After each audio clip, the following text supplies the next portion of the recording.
Hello, আসসালামু আলাইকুম। সবাই কেমন আছেন? আশা করছি ভালো আছেন। এবার আমিও হাঁস নিয়ে আসলাম। শীতের হাঁস খাবো। গরমে তো আর হাঁস খাওয়া যায় না। তাই শীতে ২টা হাঁস নিয়ে আসছে, ২টা না ৩টা। তো আমার হাউস হেল্প যে আছে ওনাকে বললাম যে আপনি একটু আমাকে হাঁসটা একটু প্রসেস করে দেন। এমনি আমার হাসব্যান্ড প্রসেস করে নিয়ে আসছে বাজার থেকে। তো আ তারপরে উনি আবার একটু পুড়িয়ে লোমগুলা ফেলে দিল। ফেলে দিয়ে এখন কেটে দিচ্ছে। ফাঁকে দিয়ে তো চা চলবে। চা ছাড়া তো আমার হয়ই না। এই শীত আসলে যে আমি কত কাপ চা খাই তার কোনো হিসাব নাই। তো এই যে চুলায় বসিয়ে দিলাম কড়াই, পেঁয়াজ দিলাম।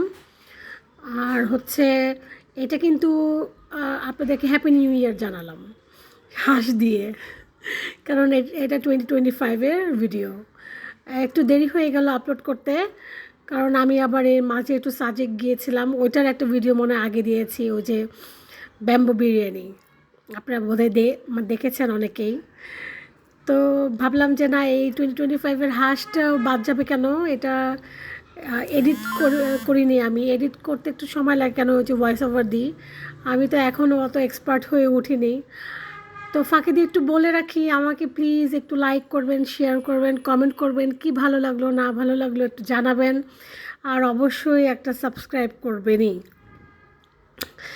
তো আমি আবার মাংস, মাছ সব কিছুতেই টমেটোটা দিই। আমার খুব ভালো লাগে। টমেটোর একটা টকটক যে একটা স্বাদ আসে, এটা আমার কাছে খুবই ভালো লাগে। তো আমি একবারে সব আদা, রসুন, মশলা দিয়ে, টমেটো, কাঁচামরিচ, ধনেপাতা দিয়ে একবারে মশলাটা আমি কষাই। তো এই যে হাঁসটা ধুয়ে রেডি করে, হাঁস উফ, বেছে ধুয়ে রেডি করতে অনেক সময়।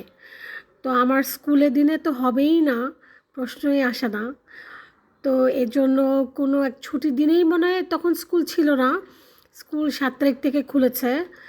তো তার আগেই আমি হাঁসটা করেছি। ১ তারিখে বা ২ তারিখে সম্ভবত হাঁসটা আমি প্রসেস করেছি। ১ তারিখেই হতে পারে, কারণ ২ তারিখে তো সাজেকেই চলে গেলাম। তো এই যে দেখেন, আমি আবার আলু দিয়েছি। আমার মেয়ে আবার আলু ছাড়া খাবে না। তো একটু আলু দিয়েছি, কি সুন্দর রঙটা এসেছে দেখেন। আচ্ছা আচ্ছা, ওকে, বাই।